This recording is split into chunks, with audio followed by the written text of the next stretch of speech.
Olá! Muita alegria, muita luz, muita fraternidade, muito amor, muita prosperidade. Hoje um tema totalmente diferente. Hoje eu vou falar sobre o capítulo 3, o conto Vassalisa desse livro aqui, Mulheres que Correm com Lobos. E por quê? Eu, Juliana Campos, vocês já me conhecem por ser mentora financeira, administradora e psicóloga. Este ano eu abri o grupo de estudos desse livro. É um grupo de mulheres. O meu objetivo é desenvolver e ajudar as mulheres a desenvolverem o sagrado feminino em si, cada uma.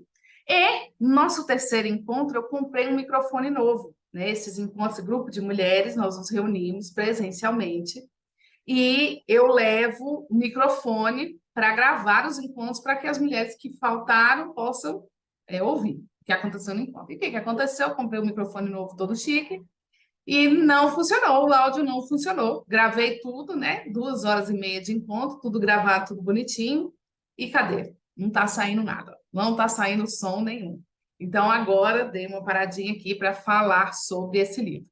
Poderia gravar um outro áudio? Poderia, mas pensei, para mim é mais prático já fazer o vídeo aqui, já disponibilizo também para quem quiser conhecer um pouquinho sobre a obra da Clarissa, sobre o livro Mulheres que Correm com Lobos, já vou contar um pouquinho sobre eles, vou ali explicar para o meu grupo de estudos.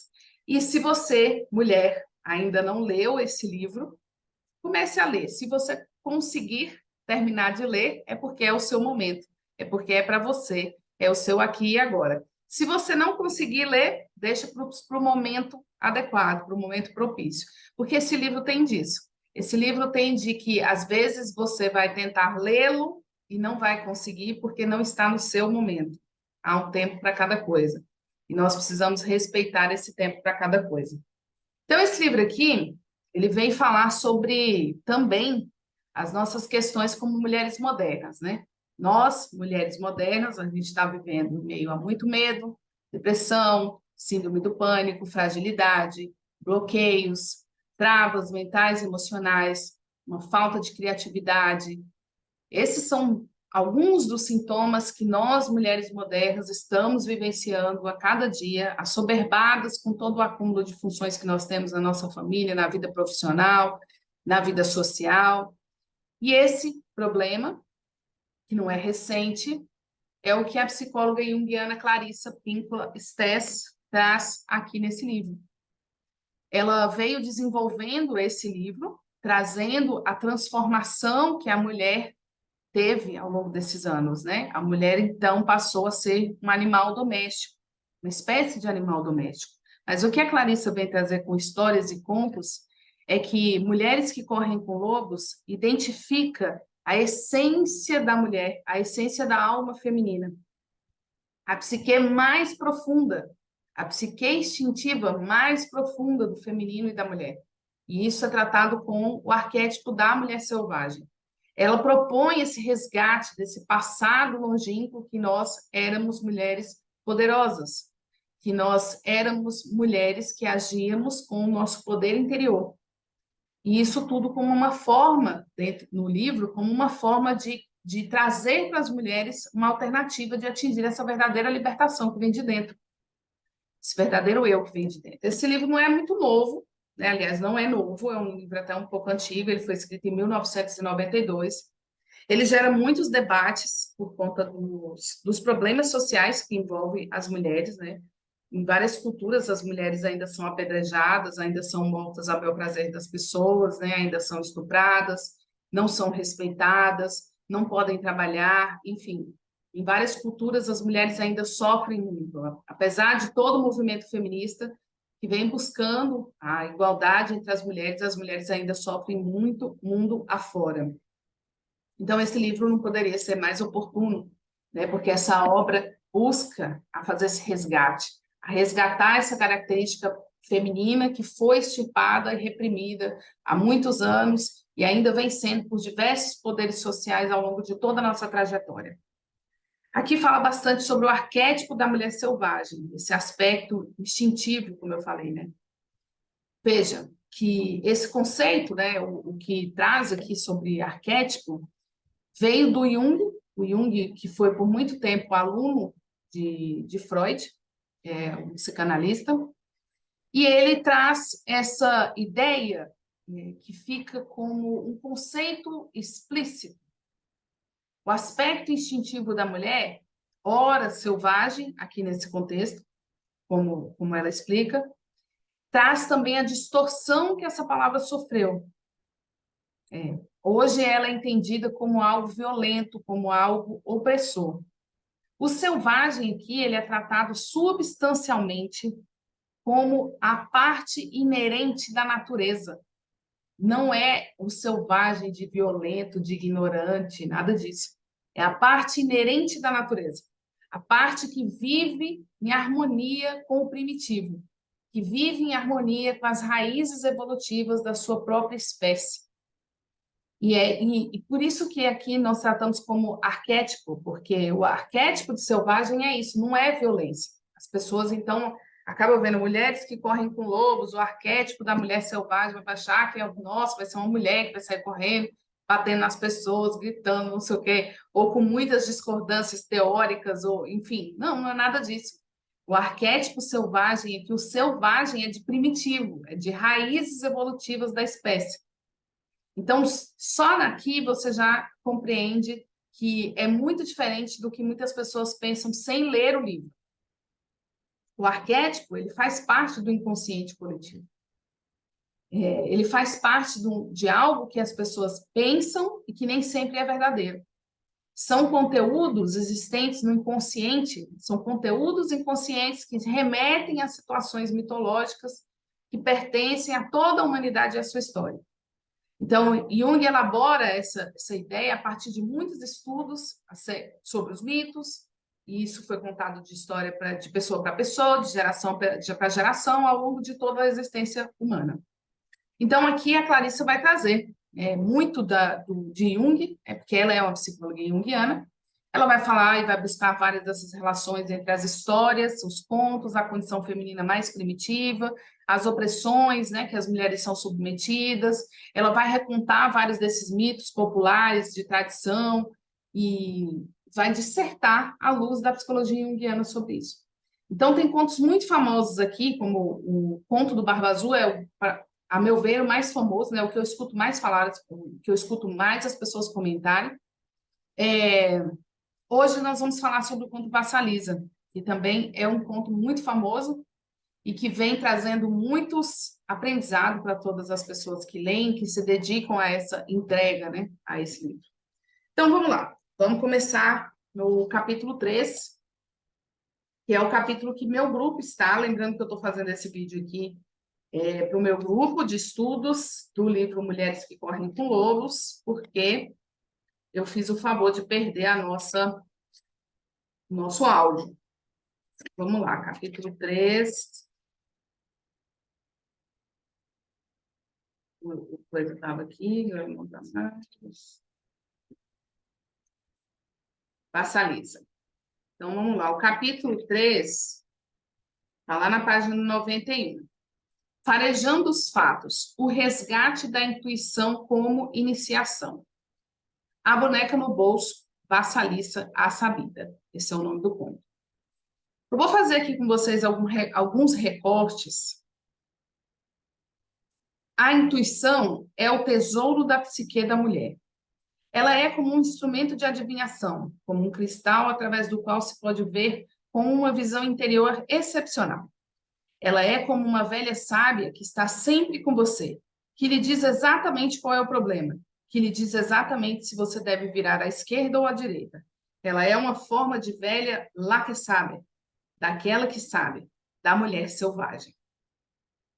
Aqui, logo nesse primeiro parágrafo, a Clarissa já vem dizer a que veio. Ela já vem dizer sobre o que é o conto, sobre o que é esse capítulo 3. E o título dele mesmo já deixa bem claro: Farejando os fatos, o resgate da intuição como iniciação. Aqui, então, o que é essa intuição, né? A intuição é a voz dentro de nós. Mas existe uma diferença entre a voz mental e a voz da intuição. A voz mental é aquela que você realmente escuta, e a voz da intuição é aquela que você sente. E muitas vezes nós ignoramos essa nossa intuição, que dá sinais de tantas formas, né? São sensações, são sentidos, que nós percebemos algo e nem sempre nós damos ouvido. Ou que nós podemos vir a considerar ou confiar, mas por a gente achar que pode não ser nada, a gente acaba não confiando. Mas as mulheres, e aí eu vou falar das mulheres primitivas, tratando sobre o arquétipo de mulher selvagem, elas confiavam muito na intuição. Vamos dar continuidade, então, a outros recortes que eu fiz aqui para vocês. Com frequência, a forma está intacta, mas o espírito está destruído. Mesmo assim, toda escavação traz em si a esperança de se encontrar uma história inteira, intacta. Veja bem, a forma está intacta, mas o espírito está destruído. Eu quero chamar a atenção aqui a mais um dos fatores que afastam as mulheres da intuição e afastam as mulheres dessa natureza primitiva, que honra os seus próprios poderes naturais, como o da intuição, do cuidado, do acolhimento. Por exemplo, hoje as mulheres tendem com muita facilidade a ouvir muito mais os outros do que a si mesmas. Por exemplo, a ouvir da sociedade, do meio em que ela está vivendo, que ela precisa ter um corpo violão, que ela precisa ter um nariz X ou Y, que ela precisa ter uma boca mais inchada, uma testa lisa, uns olhos lisos, fazer lipoaspiração, ter uma bunda redonda para cima, ter peitos avantajosos. Esse ouvir sempre o outro faz com que as mulheres estejam cada vez mais se escondendo as suas emoções e fazendo coisas para provar o quê para as outras pessoas? Para ser quem? Para ser aprovada por quem? Para ser validada por quem? A forma está intacta. As mulheres podem até estar aí com boca perfeita, rosto harmonizado, que no meu entender não é harmonizado, é desarmonizado, mas o espírito está destruído. Está se dando muita atenção para a forma, para o exterior, escondendo o que há de mais profundo no interior. E esse interior normalmente está em sofrimento. Toda escavação traz em si a esperança de se encontrar uma história inteira, intacta. O processo de escavação é um processo que envolve você procurar algo. O grande desafio aqui é que no processo de autoconhecimento nem sempre as pessoas sabem o que estão procurando dentro de si mesmas. Algumas pessoas e algumas mulheres vivem um sofrimento e não sabem por quê. Olha para a sua própria volta, olha para a sua própria história e fica, mas eu não tenho nenhum motivo para estar sofrendo desse jeito. Por que eu estou sofrendo desse jeito? O que está acontecendo? E não sabe responder. Não sabe responder para si mesmo qual é o motivo do seu próprio sofrimento. E o convite aqui, então, é que a mulher deixe a sua voz interior, deixe a sua intuição falar. Que essa mulher sinta a sua própria voz, sinta o seu próprio interior. Esse conto, ele reflete sobre a importância de dar a voz a essa intuição, de deixar o conforto, de enfrentar essa missão, que é a missão de enfrentar as próprias trevas, trazer luz para si mesmo e vida para a sua própria casa interior, vida para a sua própria morada, que é você mesmo, que é o teu próprio ser. Veja bem, ainda nessa página, eu fiz um outro recorte. A maioria das coisas não é o que parece. A maioria das coisas não é o que parece. Usamos nossos sentidos para espremer a verdade das coisas, para extrair o alimento das ideias, para ver o que há para ser visto, para conhecer o que há para ser conhecido, para ser as guardiãs do fogo criativo e para ter uma compreensão íntima dos ciclos de vida, morte, vida de toda a natureza. Assim é uma mulher iniciada. Aqui ela começa a falar sobre a mulher iniciada. A mulher iniciada é a mulher que está voltando a essa origem, voltando a essa natureza em si, essa natureza primitiva, que é uma natureza que sente. É uma natureza que sente, é uma natureza que vibra, é uma natureza acolhedora, é a natureza primitiva da mulher. A origem desse acolhimento, dessa nutrição, da criação, né? A mulher é quem cria, a mulher é quem gera, a mulher é quem transforma. Pois bem, a mulher iniciada, então, usa os sentidos para espremer a verdade das coisas. Quando algum homem vem e fala, você devia fazer uma plástica. Qual é a verdade disso? Qual é a verdade disso? Quando pessoas vêm e dizem, você deveria procurar outro emprego, você deveria amar mais o seu filho, você deveria falar mais baixo, você deveria. Qual é a verdade dessas coisas? Quando você vê as propagandas na TV dizendo que você tem que ter um corpo e por isso você tem que emagrecer 10, 15, 20 quilos, e por isso você tem que viver dentro de uma academia, e por isso você tem que fazer plástica. Qual é a verdade dessas coisas? O que está por trás dessas frases? O que está por trás desses convites? O que está por trás de tudo isso? Para extrair o alimento das ideias. Hoje, um outro movimento que tem é muita ideia, né? É muita coisa para fazer, é muita coisa, é muita gente falando, é dentro da sua cabeça muitas vozes falando, é o Instagram com um monte de ideia, um monte de coisa para você comprar, para você consumir, coisas novas para você fazer, lugares novos para você ir, é muita coisa, né? Muita coisa. Aqui, quando ela diz para extrair, a mulher iniciada, para extrair, usa os sentidos para extrair o alimento das ideias. O que é o alimento? Aquilo que alimenta realmente o teu corpo e o teu espírito. Muitas das minhas mentoradas vêm e dizem assim, Ju, eu quero fazer isso, eu quero fazer... Eu vou perguntando, tá, mas isso é alimento para a sua vida? Isso alimenta o seu corpo, o seu espírito?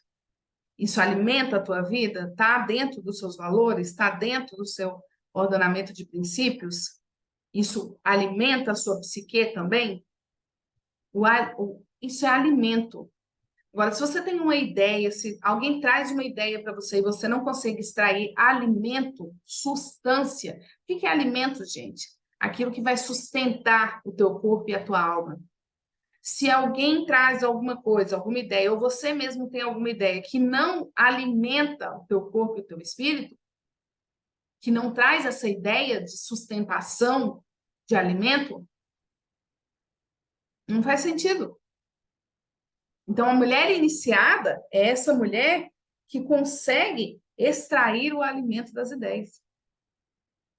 E aí a sua agenda vai ficar bem mais enxuta se você passar a dar prioridade a fazer aquilo que realmente tem alimento. Aquilo que realmente alimenta o teu corpo, o teu espírito. Para ver o que há para ser visto. Aquilo que eu falei no começo das perguntas. Para conhecer o que há para ser conhecido. Para ser as guardiãs do fogo criativo. Para ter uma compreensão íntima dos ciclos de vida, morte e vida de toda a natureza. Isso aqui eu venho falando para vocês desde o nosso primeiro encontro, da ideia de se formar o grupo de estudos do livro Mulheres que Correm com Lobos. Nós precisamos respeitar os ciclos, assim como a natureza morre, vive, morre, vive, morre, vive, também somos nós. Nós temos os nossos ciclos, precisamos respeitar, precisamos deixar o que precisa morrer. Deixar ir, inclusive, o que já está morto, para que possamos viver a próxima fase, a próxima estação. Dando continuidade, então, ao conto. O conto, no grupo, eu fiz a leitura do conto, tá? A leitura o conto é grande, esse conto, tanto é que o nosso encontro ficou dividido em duas, então, sim, duas partes. Então, se você não leu o conto, leia o conto. tá? Pelo menos leia aí o conto. Eu não vou fazer a leitura agora, porque acho que não é necessário. Você pega o seu livro aí e faz a leitura aí do conto, tá bom? Vamos dar continuidade, então, às percepções do conto. Esse conto, ele fala sobre a vassaliça, que a mãe faleceu. Na verdade, começa um pouquinho antes, né, do falecimento da mãe. Então, o conto começa com a vassaliça e a mãe no leito de morte. Ela tem que lidar com a morte da mãe, ela fica órfã de mãe e passa a viver com a madrasta e as 3 filhas dessa madrasta, né? Porque o pai se casa de novo, né? Fica um período de sofrimento, etc e tal. Só que a mãe deu uma bonequinha para ela. Uma bonequinha, inclusive, que estava vestida muito parecida com ela. Uma bonequinha que aparentemente a mãe fez para ela. Essas filhas e essa madrasta são típicas daqueles contos, né, porque tratam ela mal, começam a perseguir ela, inflige todo tipo de tortura emocional, escravidão, que ela tem que arrumar as coisas, que ela tem que lavar as coisas, muito parecido com os contos de Cinderela, Branca de Neve, Rapunzel, esses contos onde a mãe verdadeira da personagem principal morre ou some e uma madrasta, bruxa, assume esse lugar. E as irmãs também têm inveja e não aceitam essa menina, etc. Então, a Vassalissa vive isso também, como vários outros contos, a gente consegue ver a mesma história, né? A diferença é que a Vassalissa tem uma boneca. E antes de morrer, a mãe entrega para a Vassalissa essa boneca, que, como eu falei, é muito parecida com ela, né? Tá com a mesma roupa, é do mesmo jeitinho. Essa boneca fala com a Vassalissa, ela dá conselhos, ela ajuda a Vassalissa a superar as coisas mais difíceis da vida. Então, essa boneca, ela pode ser interpretada como o self da Vassalissa, a sabedoria intuitiva. É como se a boneca estivesse representando a própria intuição da Vassalissa. Então, a autora, a Clarissa, ela explica que para nós compreendermos esses pontos, para nós compreendermos o que há nesse livro, nós temos que considerar que todos os personagens dos contos, eles representam a psique de uma única mulher. Então, eu estou aqui lendo o conto Vassalissa. Cada personagem que tem aqui nesse conto, assim como os outros contos, Barba Azul e etc., cada personagem é alguém dentro da minha psique, da minha própria psique. Então, o conto, ele fala de uma psique que passa por um processo de iniciação representado pelo cumprimento de várias tarefas que a Clarissa vai colocar aqui como processo de iniciação. Com a realização dessas tarefas todas, a intuição é ativada na psique de Vassalissa. Ela vai apresentar aqui, a autora, 9 tarefas que a Vassalissa terá que fazer, vai ter que cumprir para passar pelo processo de iniciação. No conto, a Vassalissa faz várias tarefas lá na casa da Baba Yaga. Por isso que nada é por acaso e tudo que acontece lá, no conto, entre os personagens, acontece conosco.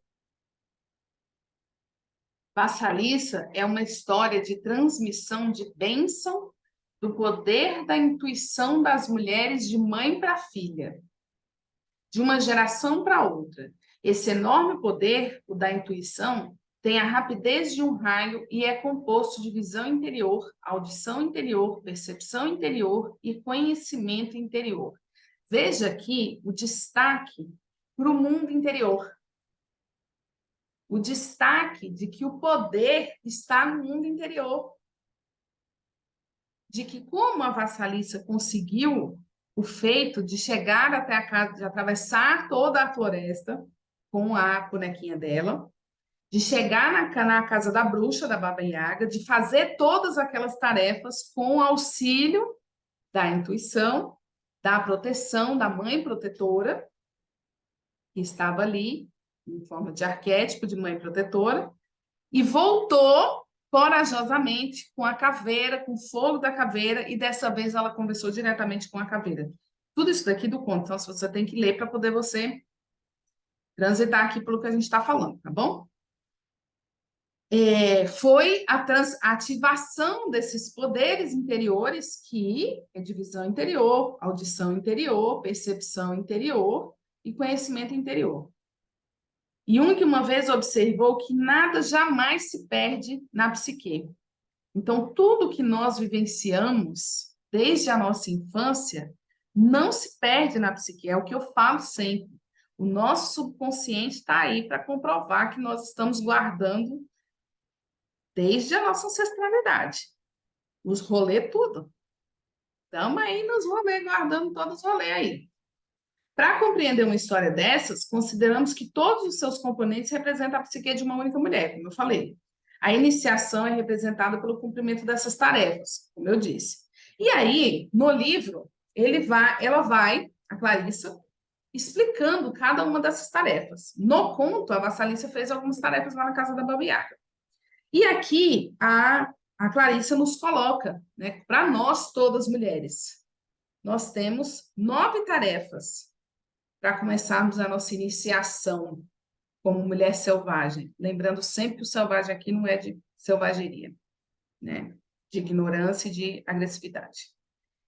Primeira tarefa, permitir a morte da mãe boa demais.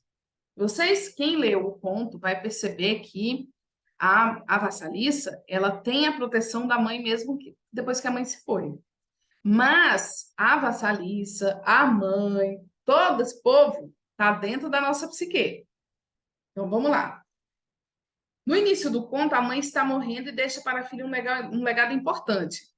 As tarefas psíquicas desse estágio na vida da mulher são as seguintes: aceitar o fato de que a mãe psíquica protetora, sempre vigilante, não é adequada para ser um guia para a futura vida instintiva da pessoa. A mãe boa demais morre. Assumir a realidade de estar só, de desenvolver a própria conscientização quanto ao perigo, às intrigas, à política, tornar-se alerta sozinha para seu próprio proveito, deixar morrer o que deve morrer. À medida que a mãe boa demais morre, a nova mulher nasce. Tudo isso dentro da nossa psique. A mãe boa demais, a nova mulher, essa mulher que lida com perigo, intrigas, política, que desenvolve a própria conscientização, que torna-se alerta sozinha, que se protege, que se cuida, que se ama. Essa tá tudo dentro da sua psique de mulher selvagem, a mulher primitiva. Tem todos esses fatores aí. Primeiro, então, é permitir a morte da mãe boa demais. Essa parte da nossa psique que é super protetora, boazinha. Cadê aquela mulher boazinha? Ai, como você é boazinha, faz tudo que todo mundo pede. Ai, como você é boazinha. Tá sempre aí disponível, né? No processo natural do amadurecimento, a mãe boa demais deve se tornar cada vez mais rarefeita. Deve definhar até que nos descobramos sós para cuidar de nós mesmos de um novo modo. Embora sempre mantenhamos uma essência do seu carinho, essa transição psíquica natural nos deixa sós num mundo que não é maternal conosco. Quantas e quantas mulheres ficam presas em relações porque acreditam que precisam da proteção de outra pessoa? Quantas e quantas mulheres ficam num trabalho que não as satisfazem, que não faz sentido mais para a vida delas, porque elas acreditam que aquilo é uma proteção? É sobre isso. É sobre o processo natural do amadurecimento, em que essa superproteção dentro da nossa psique deve ser rarefeita, deve definhar, até que nós descobramos que nós podemos cuidar de nós mesmas de um novo modo. Eu acho que é coisa. Sim. A iniciação de Vassalissa começa quando ela aprende a deixar morrer o que precisa morrer. Isso significa deixar morrer os valores e atitudes de dentro da psique que não mais se sustentam. Os que devem ser examinados com especial atenção são aqueles dogmas há muito aceitos que tornam a vida segura demais, que superprotegem, que fazem a mulher andar com passinhos rápidos em vez de com longas passadas. E aqui a gente está falando de todo e qualquer processo cultural que diz que é proteção da mulher, mas, na verdade, foi tudo uma construção para dar mais poder a algumas elites. A mulher deve fixar para si mesma alguma coisa na vida que ela se dispõe a alcançar e, portanto, a assumir riscos para conseguir. É através desse processo que ela aguça seus poderes intuitivos. Cada um desses aqui que eu estou lendo são recortes que eu fiz, tá? Com frequência, ouvimos vozes interiores que nos estimulam a recuar, a permanecer na segurança. Muitas mulheres chegam para mim e falam assim, Ju, nossa, eu admiro tanto a sua coragem de ter se separado do Kleber. Eu fui casada há 13 anos com meu melhor amigo, pessoa maravilhosa, uma bênção, maravilhoso. E quando eu estava me preparando para me separar, era angustiante, porque todo mundo amava o Kleber, todo mundo amava nós dois como casais, e ficou todo mundo contra mim. Como você vai se separar do Kleber, Ju? Mas e aí, como é que você vai se separar do Kleber? E depois que eu me separei, eu chegava nos lugares, as pessoas choravam. Você se separou do Kleber. Você se separou do Kleber. Foi uma separação muito, muito difícil por conta de todas as expectativas que todas as pessoas... E durante esse processo, muitos momentos, eu falava, gente, eu não vou me separar mais, não. Nossa, porque olha... E aí? Olha, eu estou me separando do Kleber. Uma pessoa maravilhosa, um homem maravilhoso. Foi muito difícil. Tive que ter muita força de vontade. Ouvimos vozes interiores que nos estimulam a recuar. Eu me lembro que eu ouvi diversas vezes dentro de mim, para, Juliana, para com esse negócio de separação, não vamos separar mais não. Eu comigo mesmo, não vamos separar mais não. Nossa, tá demais isso aí, não vamos separar mais não. E eu vejo as mulheres vêm falar comigo vivendo o mesmo processo. Nossa, eu ia me separar, mas não vou mais. E aí deslancha todos os motivos, né? Porque sempre vai ter motivo. Sempre vai ter motivo. Todas essas vozes de mãe boa demais, assustada e bastante desesperada dentro da psique, ela não tem como agir de outro modo. A psique. Ela é o que é. No entanto, se nos fundirmos com a mãe boa demais por muito tempo, nossa vida e nossos talentos expressivos recuam para a sombra e nós definhamos em vez de nos fortalecermos. Mais uma vez, eu estou falando aqui sobre a mãe boa demais dentro da nossa psique. Não é a sua mãe, não é a minha mãe, tá? Não é a pessoa mãe. Agora não estamos falando da nossa mãe. Todos os personagens no livro são dentro da nossa psique que rola. Então, eu vou repetir isso aqui, porque é muito importante. Ela, a mãe boa demais dentro da nossa psique, não tem como agir de outro modo. Ela é o que é. No entanto, se nos fundirmos com a mãe boa demais por muito tempo, nossa vida e nossos talentos expressivos recuam para a sombra e nós definhamos em vez de nos fortalecermos. Quantos projetos você deixou de lado? Quantos sonhos você deixou?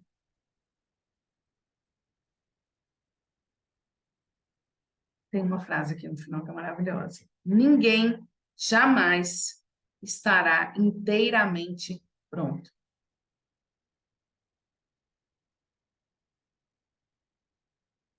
É típico que as mulheres tenham medo de deixar morrer a vida confortável demais, segura demais. Às vezes, a mulher se deliciou com a proteção de mãe boa demais e por isso deseja continuar assim, ad infinito.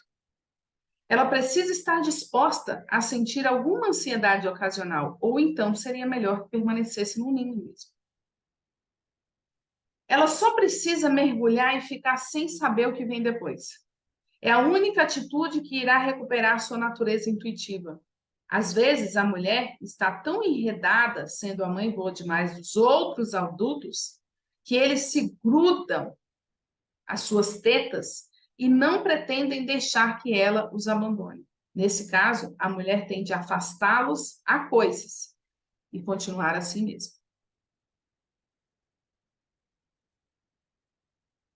É, é isso. Eu sei que você entendeu. Segunda tarefa: denunciar a natureza sombria.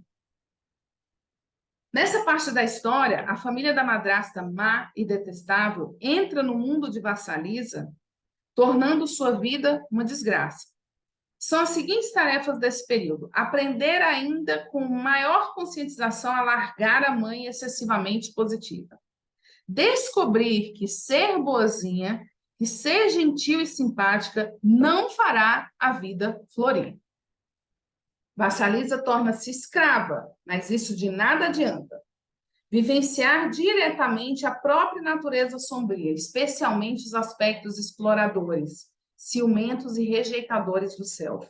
A madrasta e suas filhas são os personagens dentro da psique que representam esses aspectos exploradores.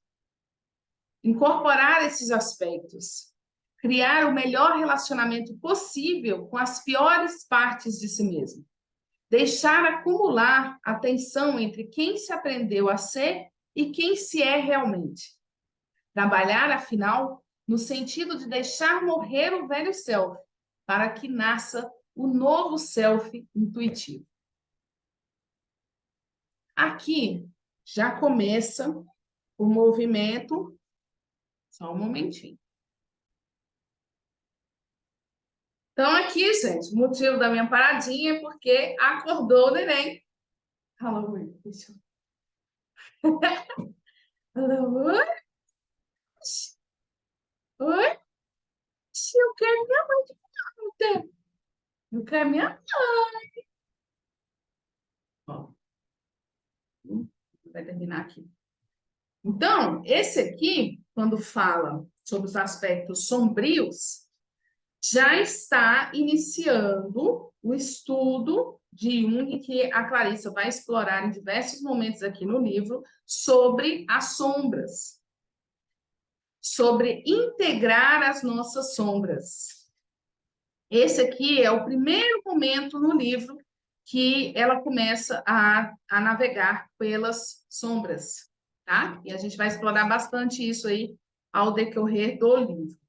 Trata-se de elementos sombrios, ou seja, de aspectos que são considerados indesejáveis ou inúteis pelo ego, sendo, portanto, relegados às trevas. O material da sombra pode ser muito positivo, já que muitas vezes os talentos da mulher são também empurrados para as trevas. No entanto, o material sombrio negativo também pode ser útil, como veremos, pois quando ele irrompe e nós finalmente identificamos esses aspectos e suas fontes, tornamos-nos mais fortes e mais sábias. Ou seja, quando nós integramos as nossas sombras, nós integramos aquilo que as pessoas veem como ruim, ou existe um conceito em relação a esse ruim, nós estamos aí integrando algo que pode nos tornar mais fortes, que pode nos ajudar ainda nesse processo. Você está rindo para as meninas? Está rindo para as meninas? Não acredito, não. Fazendo cara de chapeca, amor. Então, vamos lá. Um outro recorte aqui que eu fiz para vocês. Ser nós mesmos faz com que nos isolemos de muitos outros. E, entretanto, ceder aos desejos dos outros faz com que nos isolemos de nós mesmos. É uma tensão angustiante e que precisa ser suportada, mas a escolha é clara. Eu vou encerrar, então, com esse parágrafo. Veja bem, quando você não é você para agradar ao outro, você se cala, se recolhe e deixa de viver a sua própria verdade. Mas quando você é você e vive a sua própria verdade, pode ser que você fique sozinho. Porque pode ser que ninguém compreenda aquilo que você é, quem você verdadeiramente é. Então, corre o risco de, ao ser você mesmo, você não ter as pessoas que você tem hoje, porque essas pessoas que você tem hoje são pessoas que estão com você pela construção egóica que você formou ao longo de toda a sua história. E que pode ser que você entenda que nunca foi você. Sempre foi fruto desse inconsciente coletivo, do ambiente e de tudo que a sociedade vem pedindo para que você seja. Maravilha? Então vamos lá, vamos encerrar por hoje. Fica então aí a continuidade do nosso encontro para a terceira tarefa. Beijo, até mais. Davi, pai! Davi! Tchau, tchau! Tá beijo gostoso! Você mandou beijo para a menina? Mandou? Mandou?